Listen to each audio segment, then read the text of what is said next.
sekolah sebagai figur yang tegas, duduk di balik meja, dan mengambil keputusan penting. Tapi, pernahkah terlintas dalam benak kita, siapa sih sebenarnya sosok di balik gelar itu? Apa yang memotivasi mereka di setiap pagi, dan apa saja suka dan duka yang mereka lalui?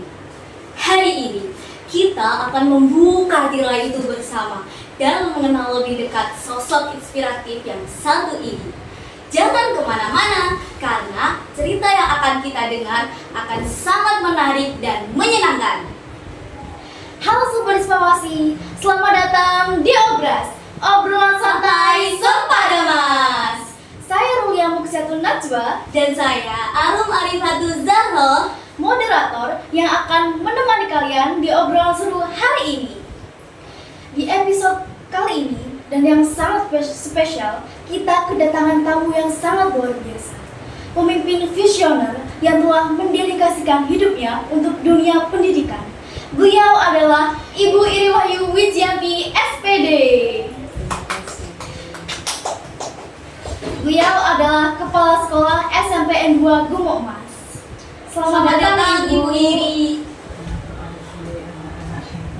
Luar biasa. Bagaimana kabarnya Ibu? Alhamdulillah sampai hari ini masih diberikan kesehatan.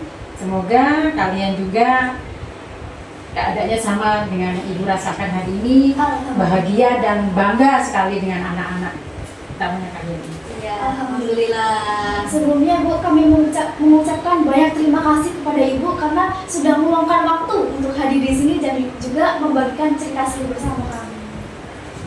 Terima kasih bisa diundang sebagai, kalau dengar katakan dari inspiratif, kayaknya terlalu tinggi sekali ya kelasnya. Tapi terima kasih, itu pun merupakan hasil karya daripada anak-anak.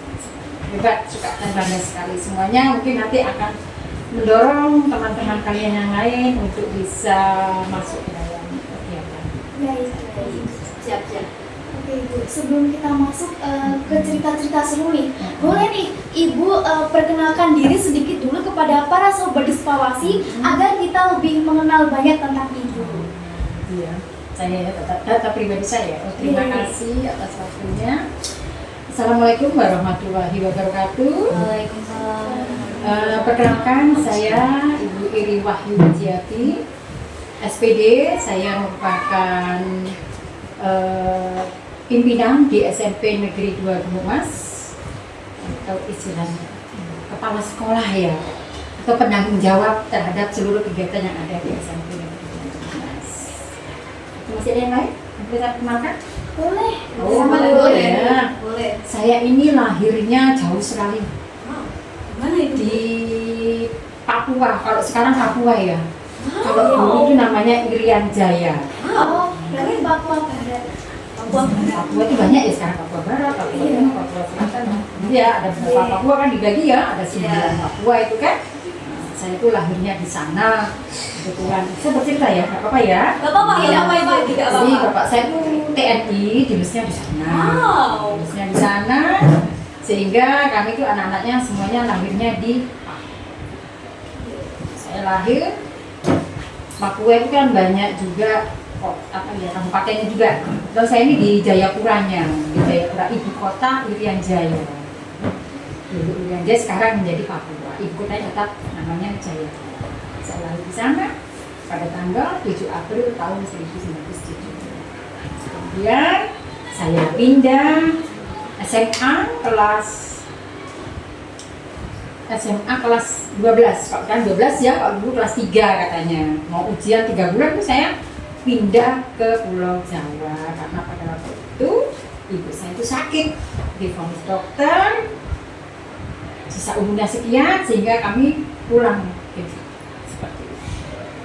Ujian cuma 3 bulan anak-anak. Saya ujian cuma 3 bulan itu masuk sekolah di SMA Negeri Ambu. Saya lulus tahun 1990, kemudian melanjutkan ke IKIP PGRI dulu namanya. Kalau sekarang namanya Unipar. Ya, saya kebetulan waktu itu saya tuh nggak nyangka, saya nggak. Ini belum pernah cerita sebenarnya ya, nggak apa-apa nak? Tidak apa-apa. Oh tidak apa. Takutnya kan ini di sini sini kan sudah ada step-stepnya ya, tidak apa-apa sambil bercerita ya. Tidak apa-apa. Udah langsung ya. Mencairkan suasana. Biar kita santai kan ya, kita Iya. obrolan santai. Oke. Saya sekolah di SMA Negeri Ambulu, saya tidak nyangka akan mendapatkan posisi seperti itu. Makanya saya tuh selalu berpesan kepada anak-anak, belajar dan belajar. Ya, karena kan kita tidak tahu apa nanti akan terjadi pada diri kita. Penting sekarang intinya harus belajar. Bagaimanapun situasi dan kondisinya kita harus punya semangat untuk belajar. Saya lulus di SMA Negeri Ambulu tahun 90, saya melanjutkan ke IKIP, PGRI kalau sekarang namanya IKIPA. Saya waktu itu kan nggak ada ya keinginan jadi guru, nggak ada. Saya daftar kuliah itu di Malang. Di Malang saya itu mengambil jurusan murni, jurusan biologi di Universitas Muhammadiyah Malang. Saya sempat di sana, saya ikut tes di sana, jurusan murni bukan pendidikan biologi. Ya, karena pendidikan biologi akan jurusan guru ya, itu murni biologi. Jadi lulus tes, saya kembali pulang ke Bandung mau minta untuk daftar ulang ke bapak saya. Wis nggak usah sekolah, tuh di sini saja. Loh, sekolah di mana pak? Bisa daftarkan di IKIP. Seperti itu bapak saya ngomong. Saya kalau bercerita gini itu saya ingat bapak saya. Orang tua saya itu sudah meninggal. Biasanya di tahun 90 itu, 91 itu saya, bapak saya baru aja meninggal. Belum 1 tahun. Jadi bapak saya mendaftarkan saya kuliah di IKIP jurusan pendidikan guru, sehingga saya sekolah. Padahal pada waktu saya masih usia sekolah ya, SMP, SMA itu saya pernah gini, kapan ya saya ini berhenti untuk belajar? Karena kan capek ya orang belajar tuh ya, pasti merasakan tiap hari dikasih tugas sama guru kan sih ya, pasti kan capek. Tapi saya begini, oh, mungkin nanti kalau saya sudah lulus SMA, saya akan berhenti untuk belajar. Ternyata itu tidak, anak-anak. Jadi seterusnya lah. Apalagi kita menjadi seorang guru. Sampai saya mikir gini, apa saya bisa ya menjadi seorang guru? Seorang guru itu kan harusnya lebih pintar dari murid-muridnya, kan begitu ya? Iya Bu. Kan takutnya kita goblok, nggak begitu pintar. Tapi saya meskipun begini, saya kalau sekolah itu masih 10 besar anak-anak. Zaman dulu masih 10 besar. Itu masuk 10 besar kayaknya. Akhirnya kalau menjadi guru itu kan sulit, harus pintar, harus luar biasa.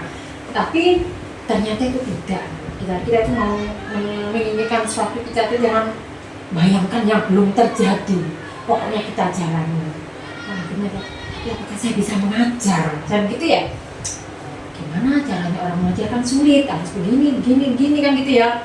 Tapi saya pikir, saya kan sudah masuk, berarti kalau sudah saya masuk dulu, harus saya terjun, berarti saya harus mendalaminya. Saya harus memang belajar sungguh-sungguh bagaimana nanti saya akan menjadi seorang guru. Saya waktu PPL itu ngajar di depan kelas, kan grogi pertama kali ngajar tuh rasanya turun kedok semua, memang seperti itu, tapi lama-lama ya akan hilang. Itu lalu lulus tahun 95. Saya kuliah lulus 95. Lalu saya itu pertama kali mengajar itu di SMP 2 Balu tahun 9. Lulus alhamdulillah saya bisa sokwan, kalau sekarang kan sokwan ya. Saya sokwan di SMP 2 Balu tahun 95. 96 ya itu ya, sampai tahu itu bertahan anak-anak. Jadi orang itu perjalanan hidupnya itu tidak langsung enak duduk, semuanya itu perlu perjuangan, banyak tantangan itu harus kita hadapi. Tantangan itu akan menjadikan kita menjadi orang yang kuat dan menjadi orang luar biasa.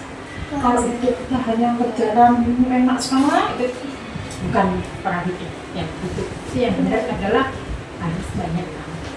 Semuanya pasti akan langsung duduk di sini tidak, banyak tantangannya itu. Namanya orang sokwan, apalagi guru itu gajinya itu ya tidak banyak. Guru dulu pertama ngajar itu gajinya kan 23.000 rupiah. 23.000 rupiah itu tahun 96. Wow. Bayangkan uang 23 rupiah, mungkin kamu samunya kurang ya. Ngajar seperti itu. kadang saya tuh dengan teman-teman gue ya sama-sama sopan itu ya cerita kan dia kita itu gajinya tidak usah banyak-banyak aja 100.000 saja kan banyak itu seangkatan teman-teman saya itu yang di SMP 2 Balu sopan masih ada nggak salah itu 8 waktu itu dengan nakal yang berbeda akhirnya berburu itu ya berjuang untuk hidup bagaimana sekiranya dengan gaji yang seperti itu saya itu bisa mendapatkan penghasilan tambahan jualan saya itu di koperasi jualan es jualan kue es waktu itu es lilin es kates es kue itu ya dibungkusi seperti itu kue-kue saya jual dengan teman-teman saya titipkan di koperasi tapi kok diam-diam curhat aku nggak sakit ke 1.000 ya jadinya gitu waktu itu alhamdulillah lama-lama ada program dari pemerintah semuanya tambah akhirnya gaji kita tambah terakhir itu gaji kita menjadi 700.000 tahun 2003 kalau nggak salah teman-teman itu tahun 2003 teman seangkatan itu punya gaji 700 terus harus sabar kita harus sabar dan lama-lama akhirnya diangkatlah ibu menjadi PNS sekarang terus ibu ngabdi di SMP diangkatnya itu saya pindah lagi kan di SMP 1 Umbul Sari pernah ngajar di SMP 1 Umbul Sari 1 tahun karena jauh kan ya akhirnya balik lagi saya ke SMP 2 Balu sampai tahun 2018 nah 2018 itu ada sekolahnya Bu Guru di SMP 2 Balu kan tidak ada kepala sekolahnya hanya PLT waktu itu PLT itu dari dinas edarannya sekolah yang dipimpin oleh seorang PLT tidak ada apa harus ikut pelatihan calon kepala sekolah akhirnya Bu Guru bersama teman-teman Bu Guru sebenarnya tidak ada niatan menjadi kepala sekolah itu kepala sekolah tidak mungkin lah jadi kepala sekolah kan gitu ya mana bisa saya menjadi kepala sekolah saya kan gitu akhirnya wis kita bermasalah dengan kedinasan kita coba kita ikuti saja akhirnya bersama teman-teman ibu itu ada 8 yang perempuannya 4 laki-lakinya juga 4 kita ikut di BCKS tadi karena calon kepala sekolah ikut tapi ya nggak ada niatan sama sekali jadi di tahap pertama itu ya waktu kegiatan pemilihan tadi calon kepala sekolah teman-teman ibu itu udah banyak yang nggak mau terus saya nggak ikut nanti takutnya ditaruh di mana-mana jauh dari rumah ya tapi kalau saya kan termasuk orang penakut jadi penakut takut maksudnya takut dalam arti kalau kita tidak mengikuti itu nanti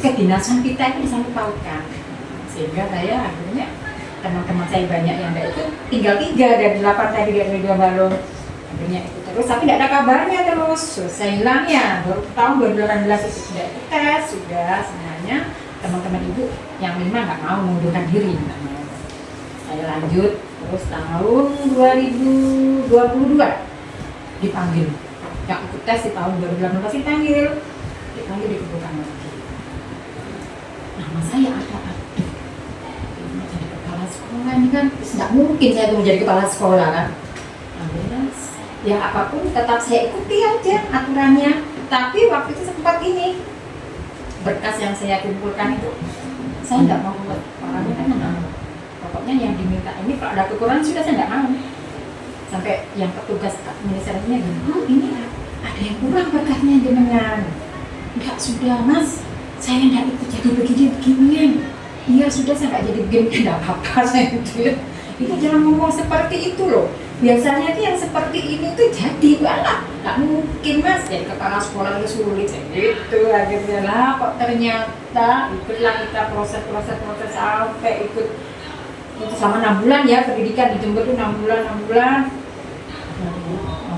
biasa tuh namanya orang nggak ada niatan ya kan malu tapi semuanya itu tadi sudah garisnya ya kan garisnya sama yang perasa kita yang penting berusaha garisnya sehingga saya menjadilah kepala sekolah pertama ditaruh di SMP 15 kemudian sama 1 tahun, terus ditaruh di sini di SMP 12 ya.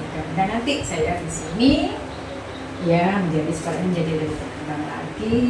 Amin. Bapak intinya tadi anak, kita harus tetap semangat, biar apapun tantangannya tetap kita ikuti. Itu memang perjalanan hidup. Semua orang pasti punya cerita. Tidak ada yang masih hidup enak. Hidup enak, perjalanannya panjang yang kita lewati. Ya mungkin nanti akan menjadi inspirasi buat kalian semua. Mungkin itu. Ada lagi? Saya kok bercerita terlalu banyak nanti kehabisan nanti. Itu waktunya kasihan. Semoga nanti dia. Ternyata menjadi seorang kepala sekolah itu prosesnya panjang ya kak. Panjang dan juga nggak mulus gitu aja, pasti Iya. banyak lika-likunya, banyak juga kepesimisan. Kita bisa nggak ya?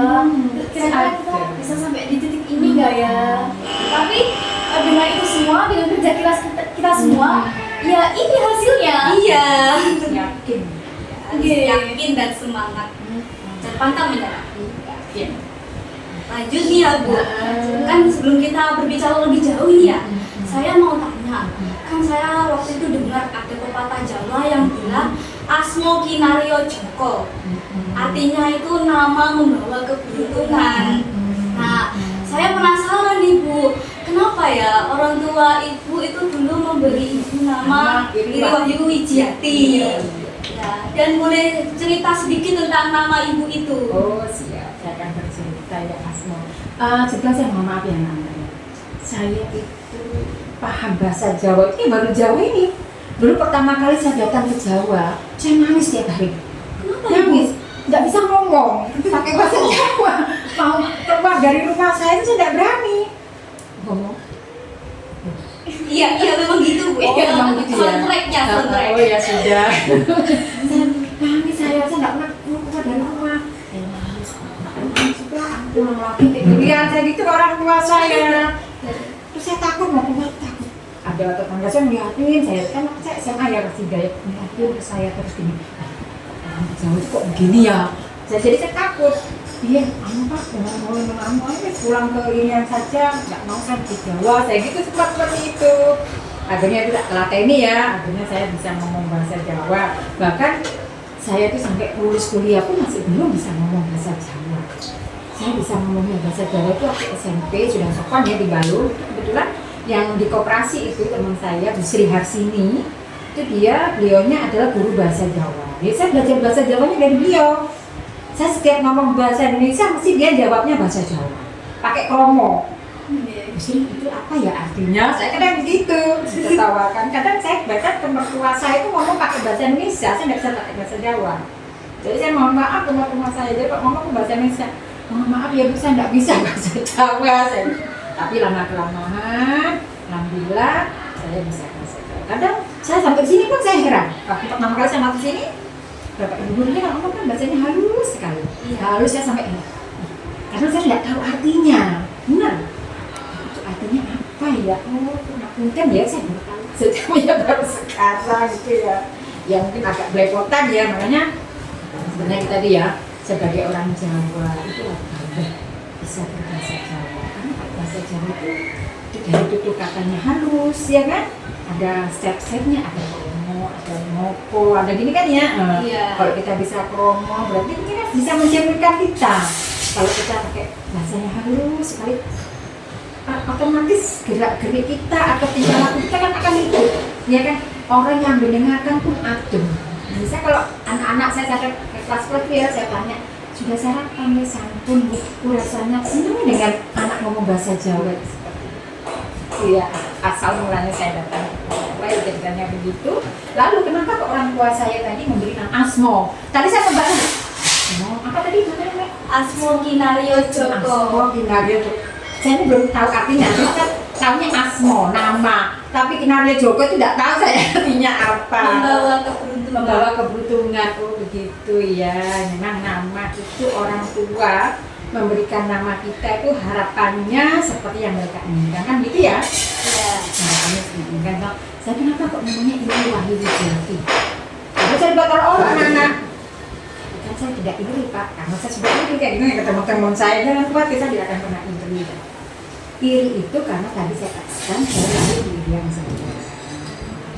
Irian Jaya, tapi tidak nama Irian, bukan Iri. Kalau Iriani tidak, tapi cukup Iri saja. Sehingga kan menjadi kenangan. Oh dulu Papua itu Irian Jaya. Karena Papua kan gitu ya, Wahyu. Kenapa Wahyu? Mungkin waktu itu orang tua, bukan mungkin ya, orang tua saya waktu itu lama mungkin tidak punya anak, sehingga dianggap ini merupakan anugerah bagi dia. Wiji itu apa? Enggak pernah saya tanya. Wiji itu nama, kalau di tentara itu kan ada petugas kesehatan. Ya. Nah, petugas kesehatan yang membantu waktu itu ibu saya lahir yang namanya Pak Wiji. Sehingga wiji ati, apa ya, bijinya hati ya, begitu. Iya. Asal mula dari nama dari wiji. Itu wiji. Ternyata nama dari Ibu Iri itu mengandung Penuh makna. iya penuh makna, Iya. mulai dari tempat lahirnya, terus Wahyu Iya. itu keberuntungan, sama Wijiati apa orang yang membantu itu Iya, ya. Pak Wiji. Iya. Pak Wiji. Tapi kalau ngomongin soal masa kecil nih, masa dulu, ibu kan sekarang profesinya menjadi guru. Apakah kira-kira itu waktu kecil ibu emang sudah punya angan-angan? Oh saya nanti ingin menjadi guru. Iya. Atau mungkin cita-cita lainnya. Ibu boleh diceritakan. Saya tuh dulu tuh nggak pernah bercita-cita menjadi seorang guru. Saya ingin menjadi polwan atau pewak. Kenapa? Karena memang lingkungan saya kan lingkungan militer. Militer ya, di Papua sana kan militer. Saya tuh kepinginnya jadi seperti itu. Pengen jadi pewak atau polwan, tapi ternyata menjadi polwan itu harus bisa berenang kan gitu ya. Iya. Harus bisa berenang. Saya kan nggak bisa berenang kayak gitu. Bagaimana mau berenang kalau di Irian itu kan sungainya jauh. Iya. Saya tuh kalau mau ke sungai ya di Irian itu harus naik truk, jalannya naik turun. Naik turun, truknya tentara, jadi kan diangkut di belakang gitu. Kayak bawa sapi ya kalau sekarang itu ya. Nah, baru ke sungainya tadi. Itu ke sungai kita karena angkutan masih minim waktu itu, sehingga yang seminggu sekali baru kita mau pergi ke sungai. Kalau mau ke laut, lautnya itu banyak duri babi. Tahu nggak duri babi? Oh, bulu babi sekali. Bulu babi ya, hitam-hitam Iya. ya. Itu kalau kena kaki kita kan bahaya, itu kan sakit. Iya. Nah, jadi kita kalau ke pantai ya nggak berani mau berenang seperti karena banyak pantainya kan banyak duri babi tadi, duri babi. Nah, sehingga saya tidak ingin menjadi bingung kan, waktu kan masih nggak ya namanya kayak kamu juga kan bingung ya, masih bimbang kan mau jadi apa ya. Paling tidak kan kita punya cita-cita, sehingga kita itu ada motivasi ya kan untuk mengejar. Iya. Karena yang di tengah jalan ada perubahan, nah, artinya kita harus punya cita-cita untuk memotivasi kita agar punya cita-cita. Tiba-tiba itu tadi sama bapak saya, mau saya nggak kepingin jadi guru kok, langsung didaftarkan jadi apa namanya itu di sekolah, di kuliah, di IKIP kan itu mendidik anak menjadi lulusan menjadi guru. Padahal saya inginnya murni biologi. Kalau biologi murni itu nanti kita kerjanya di lab. Kalau misalkan kerja di pabrik kita bagian lab. Udah laboratoriumnya. Laboratorium daerah seperti di Jember itu. Iya, di laboratorium seperti itu atau laboratorium pendidikan. Iya, itu tadi. Kadang kita itu tidak mau kan ya diatur sama orang tua nanya anak. Iya, iya. Aku kepinginnya jadi kan gitu ya. Kita diberi kebebasan sama orang tua untuk memilih, ya kan? Iya. Tapi kadang orang tua itu juga mempunyai pilihan yang menurut dia baik, tapi menurut kita itu jelek. Tapi kalau tidak, kita itu harus bisa menyenangkan orang tua dengan mengikuti apa yang dia tentukan. Insya Allah nanti akan menjadikan berkah bagi kita. Karena tidak mungkin orang tua itu memberikan kasih yang jelek untuk anak, kan nggak mungkin. Nggak ada kan orang tua pasti akan mencarikan solusi yang terbaik. Karena karpe dewe. Kita harus bisa memanage begitu. Mana yang aku karpe dewe, mana yang aku sayangnya menjadi orang tua, itu kita harus bisa. Kalau kita memang sudah memang kalau sudah bisa garisnya saya seperti ini, biarkan sudah saya ikuti apa kata orang. Itu bagus, malah bagus. Mungkin itu. Ibu kan udah lama ini ya Bu di dunia pendidikan kan Pak. Terus apa ya, saya penasaran nih Bu, pelajaran apa sih yang paling berharga yang Ibu dapatkan itu selama di dunia pendidikan atau menjadi seorang guru itu? Pelajaran yang paling berharganya? Kita itu sebagai guru harus sabar. Sabar. Katanya orang dia itu kudu bawa ususnya. Bawa ususnya itu panjang, tanyanya harus sabar ya. Karena apa? Menjadi guru itu yang kita hadapi anak-anak dengan berbagai karakter dan latar belakang berbeda, dan kita harus memaksa anak-anak tadi itu mengikuti seperti ini. Betul sekali. Memang harus dipaksakan. Guru juga perlu begitu, harus dipaksa. Kalau tidak dipaksa, anak-anak tadi tidak akan terbentuk karakter yang bagus ini. Memang harus seperti itu. Itulah tantangannya, harus sabar. Sampai sekarang pun saya menyampaikan kepada Bapak Ibu yang lain yang harus sabar. Itu memang sudah tugas kita sebagai guru, yaitu mempelajari anak-anak dengan berbagai karakter latar belakang keluarga yang berbeda, semuanya berbeda kan ya? Iya. Itu tidak harus sabar. Bagaimanapun ya tetap tak openi. Karena orang tua kan sudah memasrahkan kepada kita usah kecuali gini kan gitu ya. Iya. Ini berarti gitu. Itulah tantangan terbesar sampai hari ini selama saya bekerja kita menghadapi anak-anak dengan kata kalau cuma pelajaran kan bisa kita pelajari kan sih ya, tapi kalau kaitannya dengan menanamkan karakter kepada anak-anak itu sangat sulit sekali, apalagi beda-beda. Karena ini titipan amanah dari orang tua, ya harus kita jalankan. Kita harus bersabar. Ternyata jadi guru tuh memang harus kesabaran. Bukan hal yang mudah. Kita kan bertemu dengan banyak anak, pasti juga ada yang baik, ada yang kita tugasnya harus mendidik. Jadi itulah yang momen yang paling berkesan, tapi juga tantangan gitu. Dan kalau ngomongin soal tugas dan tantangan, sebagai guru atau kepala sekolah itu banyak sekali tugas dan juga tanggung jawabnya. Apalagi rutinitas kesehari-hari ya Iya. Pak. Jadi bisa nih Ibu jelaskan rutinitas seorang kepala sekolah tuh ngapain aja sih Bu? Karena mungkin kita kan yang kita lihat Ibu tuh di sekolah biasanya keliling lingkungan sekolah, masuk kelas, nanyain kelas udah bersih atau belum. Tapi pasti kan selain itu banyak juga kan tugas Ibu. Bisa nih Ibu ceritakan supaya berbagi pengalaman juga dengan kita. Saya penasaran soalnya. Iya sudah ceritain. Jadi kepala sekolah itu macam-macam tugasnya, ada beberapa itu manajerial, kewirausahaan, banyak lagi ya. Manajerial, kewirausahaan, Jadi kalau saya rutinitas yang saya lakukan ini masih belum terkait dengan tugas saya yang administrasi. Secara administrasi bagaimana saya seorang penanggung jawab di satuan pendidikan, otomatis pagi saya harus karena saya harus menjadi leader, role model bagi bapak ibu guru kan gitu ya. Jadi model saya. Kepala sekolah bagaimana kita mencontohkan untuk bapak ibu guru yang lain? Saya harus masa berangkat sekolah, saya harus lebih dulu daripada bapak ibu guru, meskipun saya tidak harus jadi di sini, Pak Jek kan sudah ngawali kan gitu ya. Iya Bu. Tugas awal. Lalu pulangnya juga begitu. Saya sebagai penanda tidak boleh pulang duluan kecuali saya ada rapat, nanti pasti saya baru meninggalkan. Kalau tidak ada rapat atau kepentingan di luar, saya pasti akan habis. Lalu rutinitas apa yang kita masalah? Mesti yang pagi jelas saya akan berkeliling dulu lihat kebersihan. Kan Iya kelas.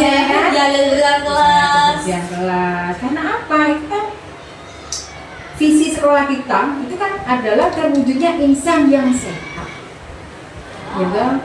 Sehat, berwawasan lingkungan kan ya. Iya.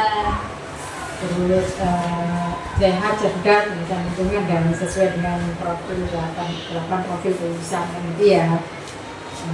Gimana 8 profil kelulusan ini anak-anak didik kita di sini tuh setelah lulus dari sini nanti akan menjadi anak-anak yang beriman dan bertakwa, anak-anak yang berakhlak juga. Itu kan visi daripada sekolah kita membawa anak-anak ini semuanya ke sana. Hidup sehat, cerdas, berwawasan lingkungan. Ya, kita dari kata-kata berwawasan itu saya pegang. Jadi dasar kita itu berjalan lingkungannya bagaimana yang dibutuhkan anak-anak untuk proses belajar mengajar supaya mereka nyaman kan harus bersih yang pertama itu kan. Enggak, kalau pakai aktivitas mesti saya keliling. Ayo siapa yang belum nyapu, ayo dibersihkan mana tiketnya kan gitu ya. Iya. Jangan sampai ada sampah berarti pasti saya akan keliling semuanya. Ada di depan-depan. Dinas berikutnya siapa? Ngajar Bapak Ibu. Jelaskan itu ya, apakah ada gurunya apa dulu. Kan setelah ngajar anak-anak, gurunya kan gitu. Baru nanti agak siang saya mulai masuk ke dalam ruangan saya mengerjakan tugas saya. Sekarang itu sekolahnya banyak, administrasi itu banyak. Katanya mau persiapan observasi Bapak Ibu guru, katanya tugas saya sendiri juga ada nanti mau siang lagi. Tapi kan ikut kebiasaan kan ya, setelah itu kita kebiasaan. Nanti siangnya lagi juga begitu, saya mau kontrol lagi lingkungan sekolah. Bersih atau tidak, itu rutinitas yang bisa saya lakukan di sekolah. Ternyata ibu ini Sibuk sekali ya, apalagi kalau kadang lihat ibu rapat ke Jember gitu, Iya. dinas. Tadi malam tuh baru pulang jam 11 ya. Yang dari JSG itu. Iya, pulang jam 11 malam sampai rumah. Wow. kan kadang tuh bentrok sama jadwal yang lainnya juga. Kadang itu kan teman-teman ya beberapa teman kalian yang bermasalah ini juga kalau memang sudah mentok nggak kan mesti disampaikan kepada saya kan itu ya. Iya. Mama sudah ikut saya belum tahu rumahnya. Kadang lupa nggak sampai ngikuti. Tapi ibu katanya bisa saya ajak ini gitu. Tapi ya alhamdulillah di sini Bapak Ibu juga cepat tanggap bisa banyak semua. Hebat, ibu sangat hebat. Tapi di balik itu semua juga pasti ada tantangan, banyak sekali Iya, tantangannya. Tapi kira-kira dari itu semua, apa sih Bu tantangan terbesar yang pernah Ibu rasakan selama menjadi kepala sekolah dan juga cara Ibu menyelesaikannya itu seperti apa? Ya, kamu kan ya, tadi tantangan, murid tadi melakukan juga kan dia. Iya. Bapak Ibu, saya juga di sini mengalami kendala banyak lagi terkait yang kita kan ada orang banyak di sini kan ya, Bapak Iya. Ibunya jumlahnya banyak, tanpa dengan kalian banyak anak kalian berbeda, ya, kita harus coba kalau ada permasalahan apa pasti kita harus diskusi karena sekolah kan bukan punya saya. Iya. Apapun itu keputusannya harus berdasarkan musyawarah. Sekecil apapun harus kita musyawarahkan. Saya tidak bisa memaksakan keinginan saya tidak boleh seperti itu. Saya harus menggunakan masukan dari Bapak Ibu.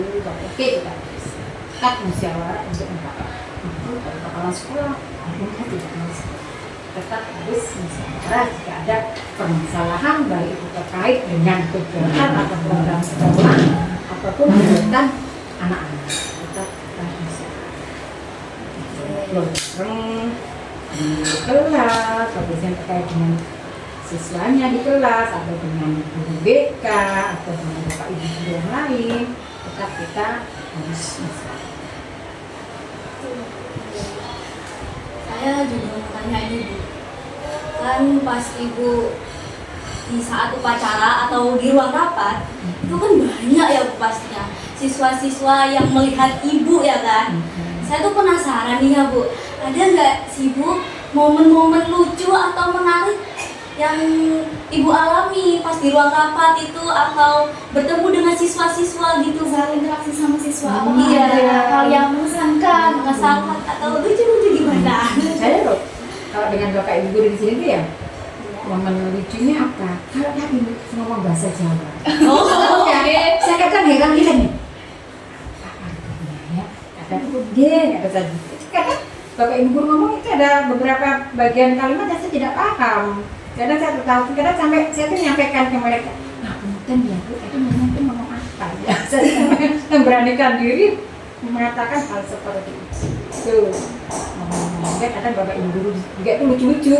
Kadang saya tuh, aja nih, Bapak Ibu kan ada yang sudah senior ya, Iya. yang ada masih kecil, gitu Bapak Ibu kan gitu ya. Kalau usia seperti saya kan udah nenek-nenek ya, udah tua.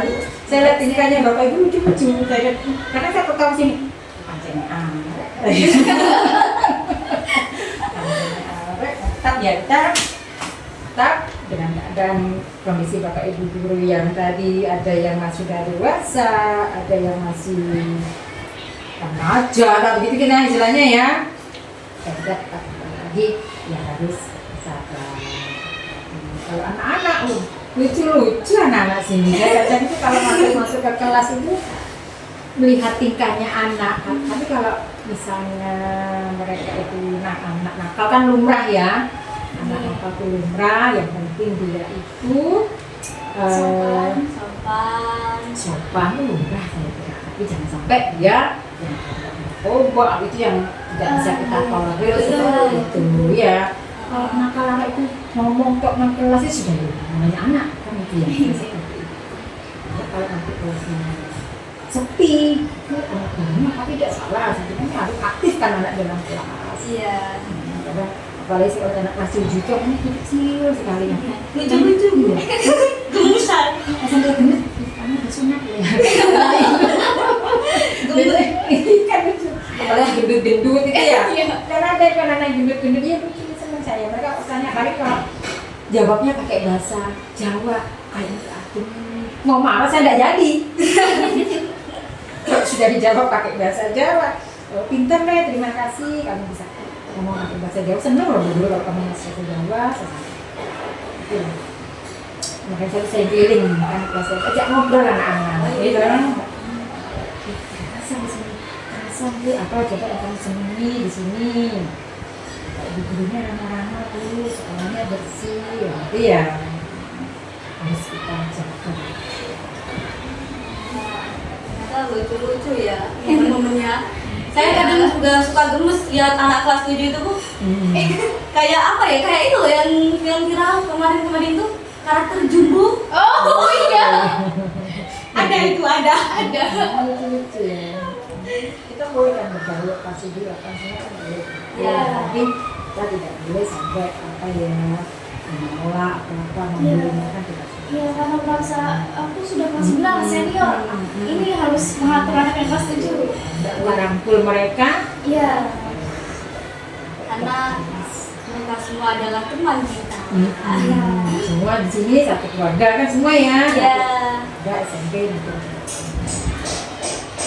Boleh milih-milih teman. Kamu udah perkembangan zaman. Nah, perkembangan zaman kan sekarang tuh lagi apa ya?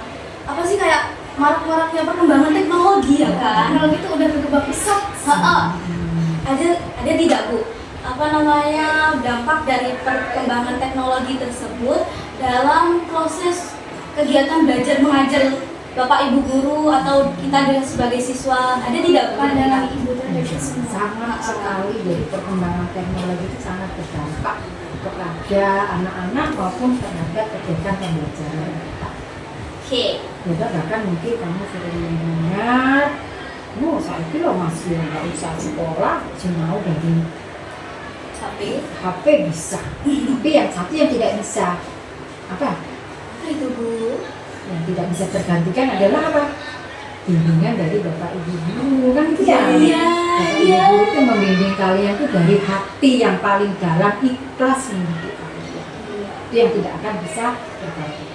Menegur kamu, nggak boleh begini, ini salah.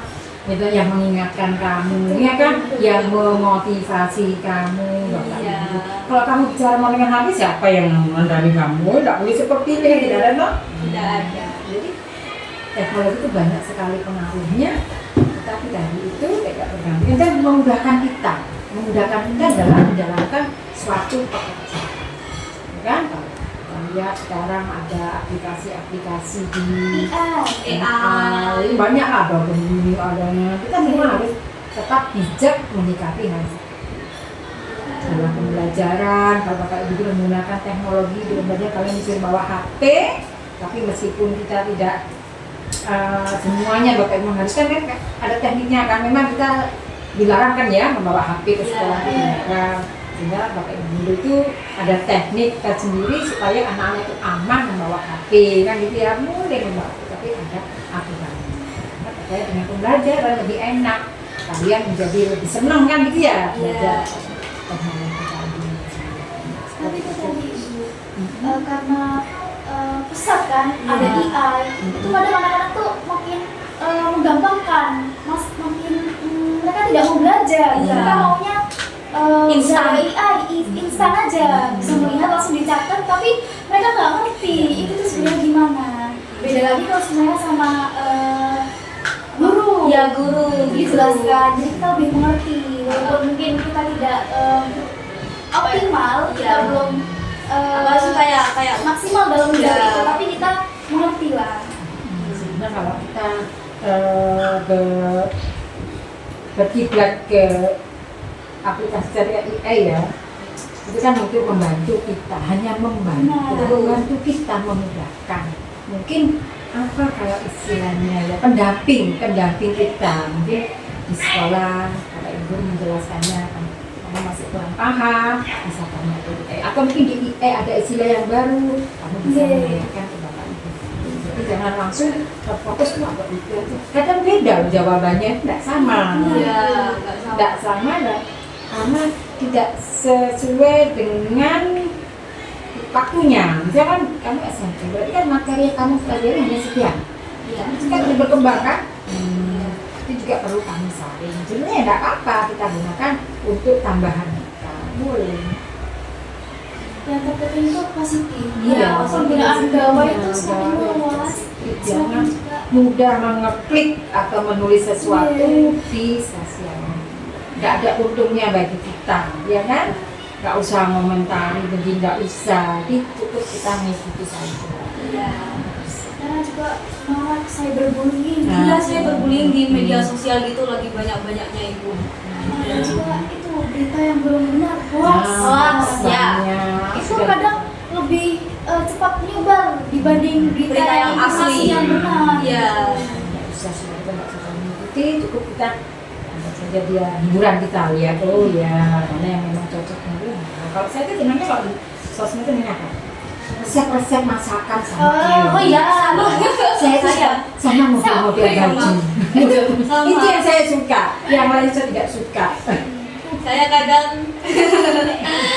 kadang juga kalau lihat di Instagram itu ya, saya pengen kan tiba-tiba lihat di beranda itu video muncul buat cookies ini.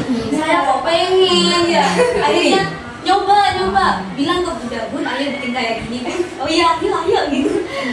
Tapi anak cewek kan suka Jadi itulah tugas kita sebagai generasi penerus. Eh, mengambil mana yang positif, mana juga yang negatif. Kita saring dan juga jadikan manfaat untuk kedepannya. Yang positif kita lakukan, yang negatif kita jauhi.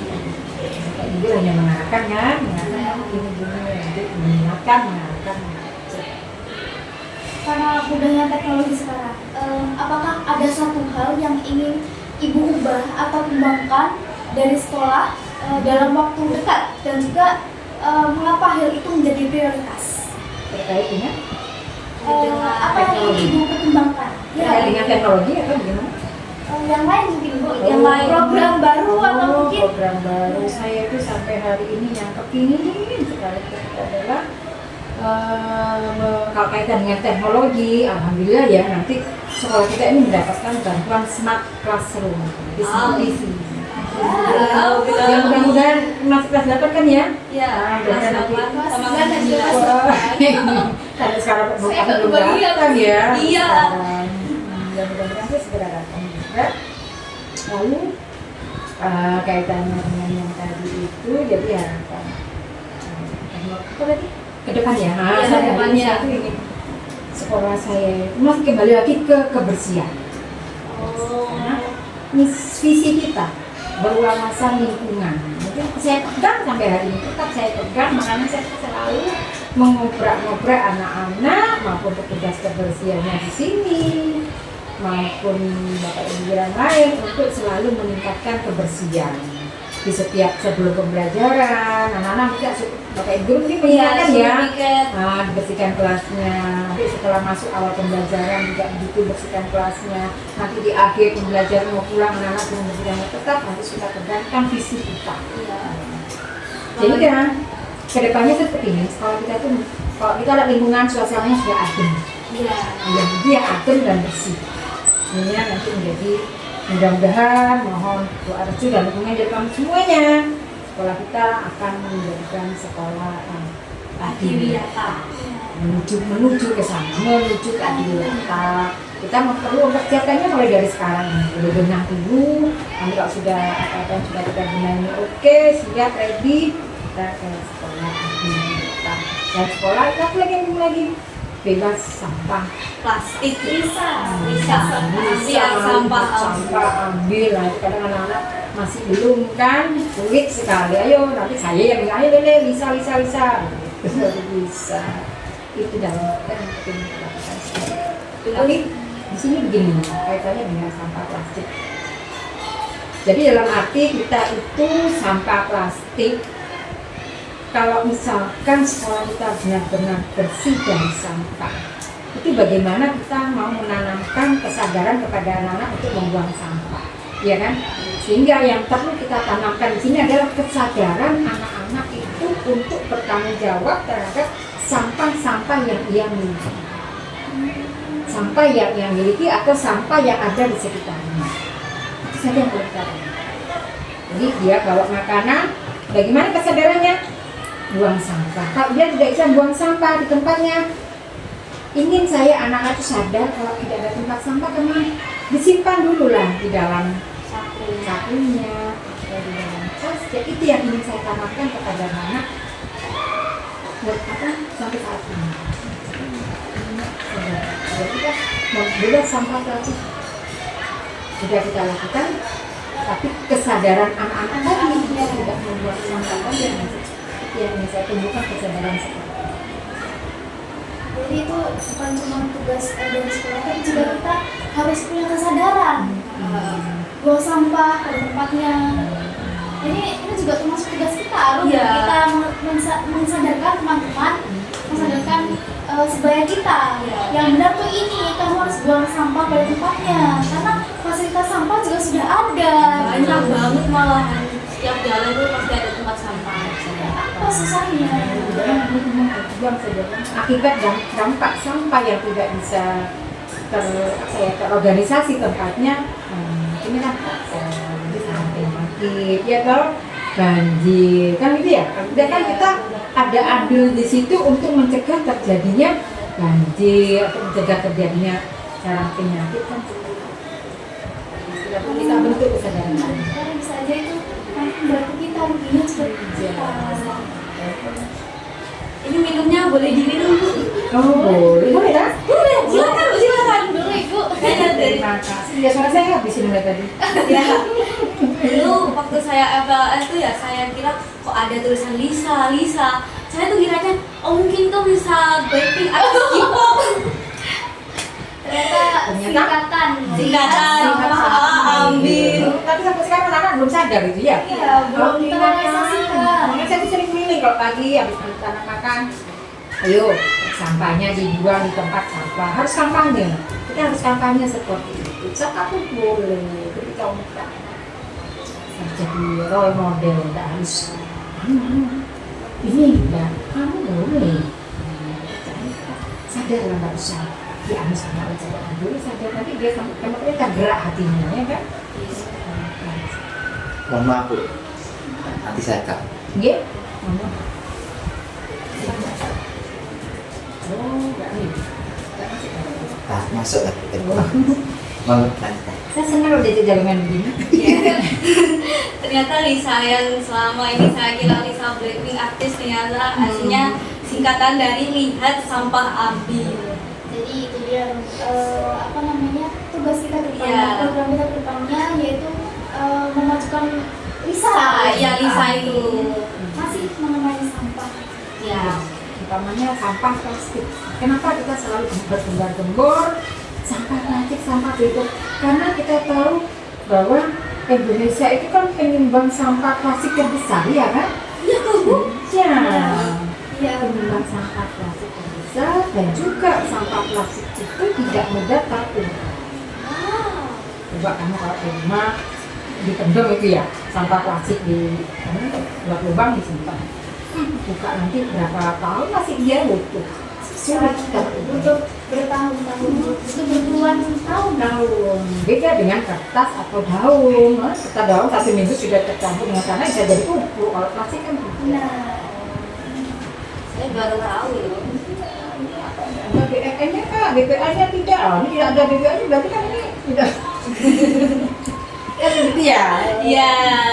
Banyak kategori-kategori dari plastik itu yang harus kita tahu karena kalau mengapa kita menyuruh anak-anak itu membawa tumbler ke sekolah.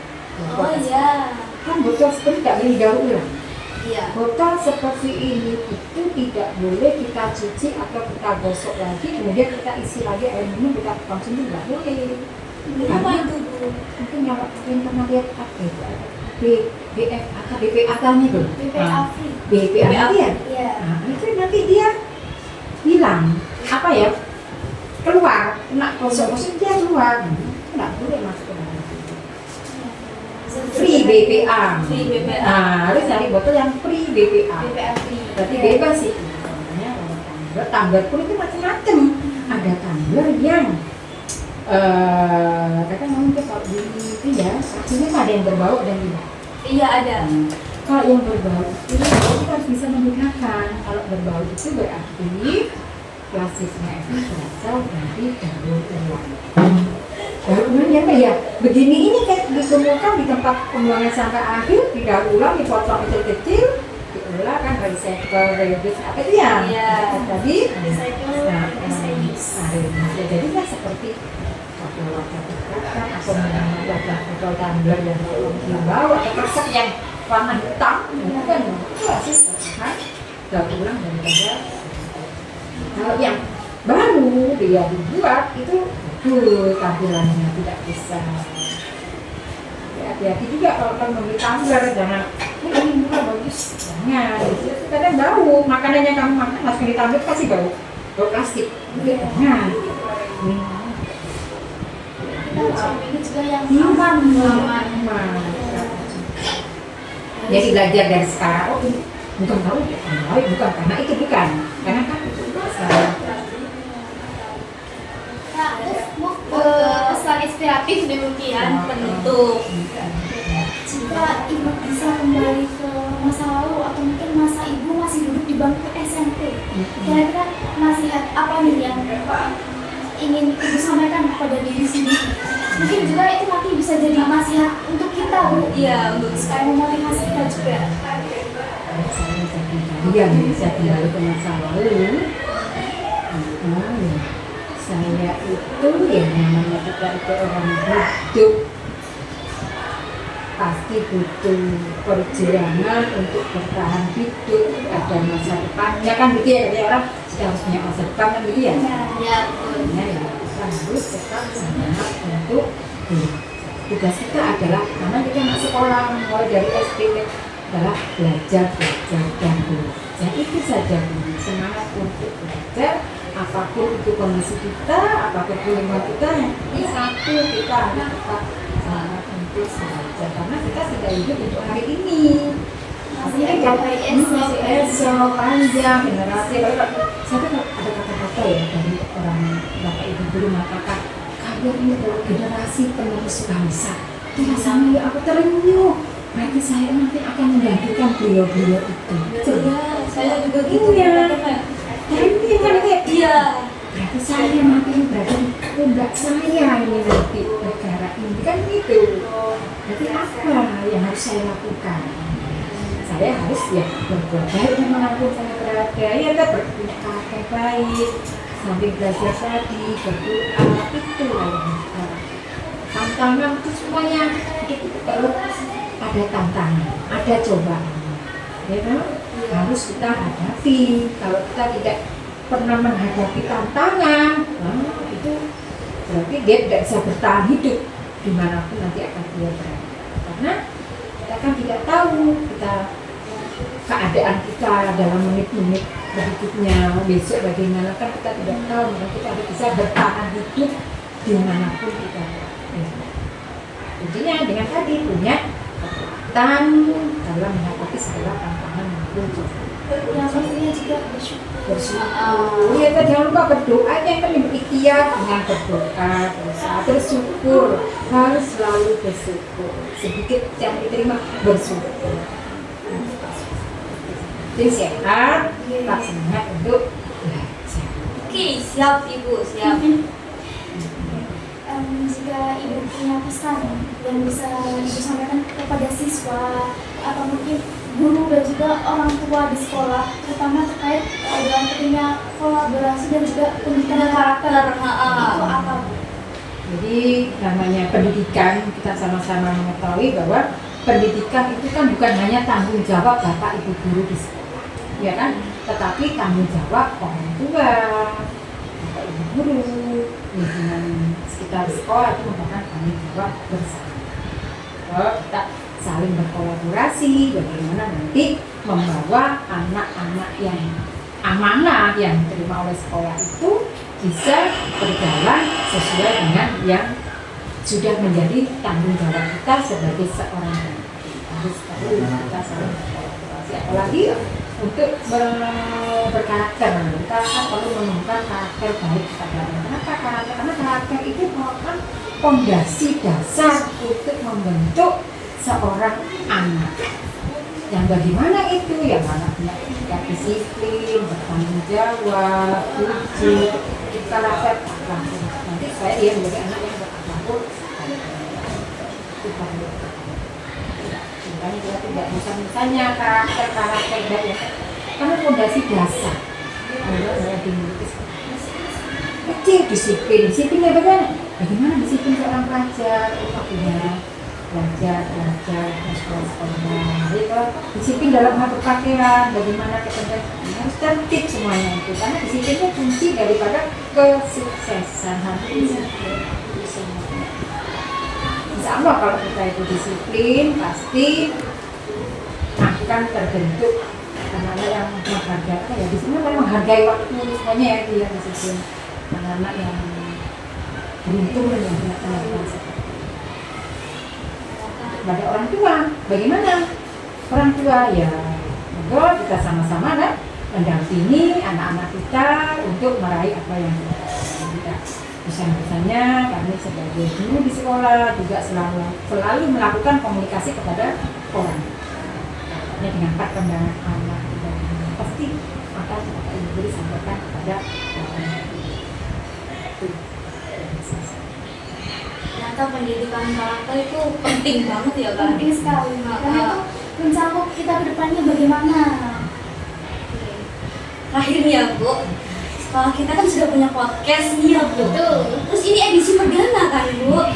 Kalau boleh tahu nih ya Bu, maksud apa sih ya Bu? Maksud dan tujuan kegiatan ini Bu, dan kenapa bisa muncul podcast ini yang kita lakukan saat ini?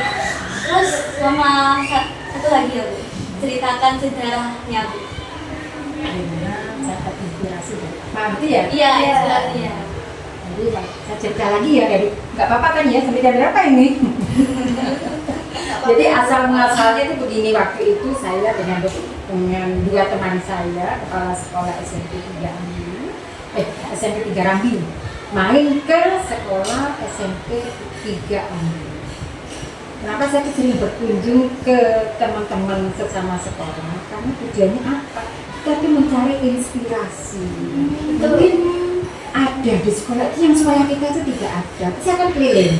Karena saya tuh kalau habis dari rapat atau di sana di sekolah tidak ada kegiatan, saya main ke sekolah teman-teman.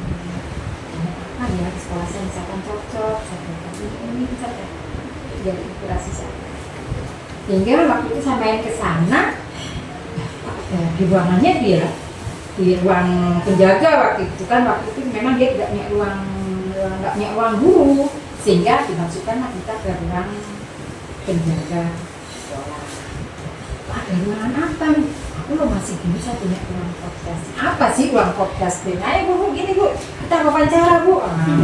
Ada itu, saya videonya wawancara perdana saya itu dengan teman-teman di SMP 3 Ambung. Pertama itu perdananya, tayangnya videonya saya, Pak Arif, saya dengan 3 kepala sekolah ini bercerita di situ. Lalu saya datang lagi, teman saya bercerita kan waktu itu Pak Arif. Gimana Pak kita bahas studi Pak? Saya dengan buat perdananya tujuannya apa? Ya untuk supaya ini kan kaitan dengan literasi digital juga ya. Literasi digital juga melatih anak terkait dengan jurnalistik supaya anak itu makin percaya ke pede komunikasinya, speakingnya kan gitu ya. Ya jadilah melatih untuk berbicara depan meskipun hanya kita berhadapan dengan kamera yang cuma segini aja. Kalau anak yang tidak terbiasa kan dia agak grogi-grogi kan gitu ya. Ngomong apa ini kita kan gitu. Melatih juga speakingnya juga. Jadi terus lagi teman saya yang di SMP 1 Mayang juga saya terinspirasi juga dengan itu. Ternyata ada ruangan khusus, akhirnya saya minta ke Pak itu ada ruangan khusus sehingga ruangan saya ini saya juga menjadinya untuk apa ya, untuk kalian supaya kalian itu menumbuhkan kreativitas dari kalian. Terima kasih saya yang menjadi hostnya itu ya, kalian juga hebat loh, termasuk saya bangga ternyata kalian. Terima kasih Bu. Karena ilmu yang kalian dapat ini sampaikan, diajarkan kepada teman-teman, teman-teman. Siap Ya kan? Siap. Kami Bapak Ibu guru ini hanya memfasilitasi, mendorong kalian. Karena saya yakin semua anak itu memiliki potensi. Cuma mereka kadang bingung mau menyalurkan kemana. Kalau tidak kita ajak dulu mereka, kita perkenalkan. Lihat di sini ini, di ruangan ini, di studio ini monggo. Kamu punya ide apa, dituangkan di sini yang sekiranya bermanfaat. Yaitu untuk masyarakat maupun sekolah. Juga kita memperkenalkan, kita punya nilai lebih di sekolah kita itu kepada mas ini loh, saya punya salah satu studio, isinya itu ini. Padahal di daerah sini, di Jember Selatan masih belum ada yang punya studio seperti ini. Baru kita. Wow. Jadi bangga. Ini semuanya kalau tidak ada yang menjalankan dari tim-tim kita, ini harus ada timnya. Makanya kita tuh berkolaborasi, ya mitra. Iya. Kalian ini adalah mitra pembelajaran bagi sekolah. Wow. Guru, saya, murid itu adalah mitra berkolaborasi. Jadi seperti sekarang. Yang mudah-mudahan nanti seperti ini kita bisa melakukan, mungkin bukan hanya di dalam sini, kita mendatangkan siapa-siapa sebagai narasumber. Ada aktivitas lain, tindak lanjut daripada kegiatan itu boleh nanti kita mengenalkan orang luar. Oh ini SMP 2 Mas punya nilai lebih, punya studio. Ya, studio podcast. Iya, ini masih awal, masih sangat sederhana sekali. Yang mudah-mudahan nanti seiring berjalannya waktu akan kita benahi menjadi yang lebih baik lagi. Kita lengkapi apa yang ada atau yang membuat kita nyaman di sini, sehingga kalau kalian ada terinspirasi atau punya ide kreatif bisa dituangkan di ruangan ini dalam situasi yang nyaman gitu, tidak gitu ya. Insya Allah nanti akan kita tindak lanjuti ya. Masalahnya kalau anak-anak kita ingin memunculkan kreativitas dari anak-anak supaya anak tadi berinovasi, mengembangkan apa yang mereka miliki, sekolah siap untuk mendukung kegiatan. Jadi itu ada pada kita harus melanjutkan juga, meneruskan juga supaya kegiatan itu Tetap berjalan sampai adik-adik kita amin. Betul. Jadi harus ada regenerasi. Iya, regenerasi. Yang dua ini lulus, mandong. Iya. Monggo nanti itu kita masukkan ke dalam kegiatan ekstra kita, podcasting, pemasaran. Monggo ditambahkan ke kegiatan.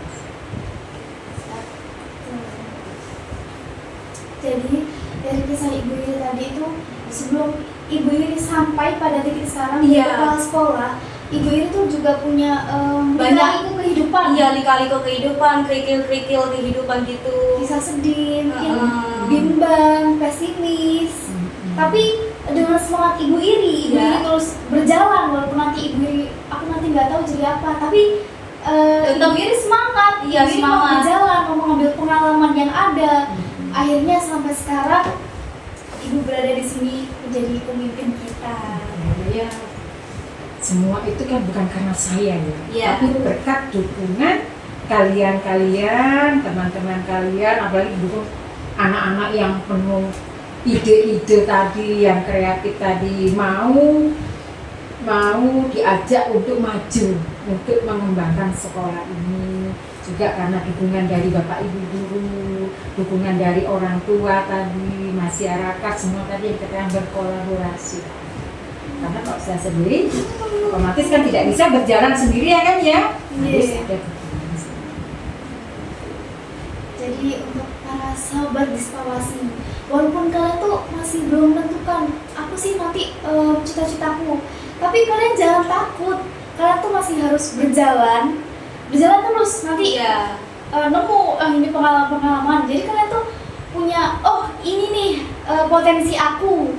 Jadinya Aku harus itulah kembangkan di yang terus sini. dikembangkan dan juga kalian ambil Heeh. untuk terus berkarya. Sayangnya ya guys, pertanyaan tadi itu termasuk pertanyaan penutup Terakhir. dari acara kita hari ini. Sayang sekali ya. Iya. Iya. Padahal masih mau ngobrol sama Ibu Iri. Berharap saya suatu saat diundang lagi untuk bisa mengisi Pasti ya, pasti. dengan topik yang beda mungkin ya. Iya. Iya. Ibu Iri, terima kasih banyak ya Bu atas semua cerita yang telah Ibu bagikan. Sungguh ya Bu, obrolan kita pada hari ini tuh dapat membuka mata kita bahwa menjadi seorang kepala sekolah itu bukan hanya tentang jabatan ya Bu, tapi tentang juga tentang hati, dedikasi, dan cinta yang tulus untuk anak-anak dan pendidikan. Itu yang betul. Kisah Ibu tuh ya benar-benar mengajarkan kami apa sih arti kepemimpinan yang sesungguhnya, arti kepemimpinan yang menginspirasi gitu Bu. Kalian juga bakal kita ambil untuk kedepannya. Iya. Karena pengalaman itu adalah guru yang Terbaik. Iya. Hari ini harus lebih baik daripada hari esok. Itu yang ditekan. Siap Ibu. Ya, jangan besok harus seperti itu. Kalau kita hari besok jadi lebih buruk, kita orang yang merugi kan itu ya katanya ya. Iya. Ayah saya selalu bilang gitu, guru adalah pengalaman yang terbaik. Pengalaman adalah guru yang terbaik. Iya, sampai kembali ya Allah. Karena mau penutupan ya jadi sedih banget. Mungkin ya, ingat-ingat kalian adalah generasi penerus bangsa. Itu pegang. Siap, baik Ibu. Siap Kalau Ibu. di situ itu berarti ada tanggung jawab yang harus saya jaga.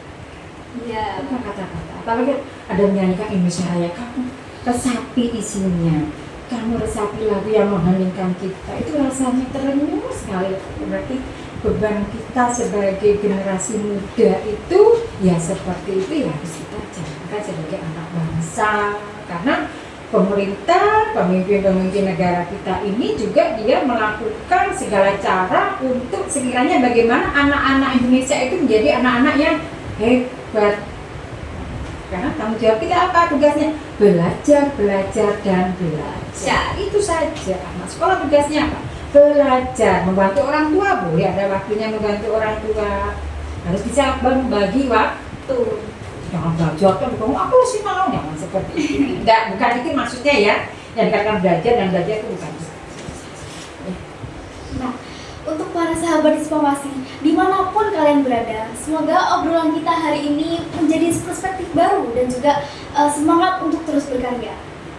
Dan jangan lupa untuk terus saksikan obrolan selanjutnya, karena masih ada banyak banget obrolan dan juga inspirasi seru yang bakalan kita keluarkan. Ya, dan juga bersama narasumber dan host yang berbeda-beda. Betul sekali. Jadi, saya Rulia Muksetun Najwa Dan saya Arum Arifatul Zahra. pamit undur diri. Sampai jumpa dan salam inspirasi. Wassalamualaikum warahmatullahi Bye bye.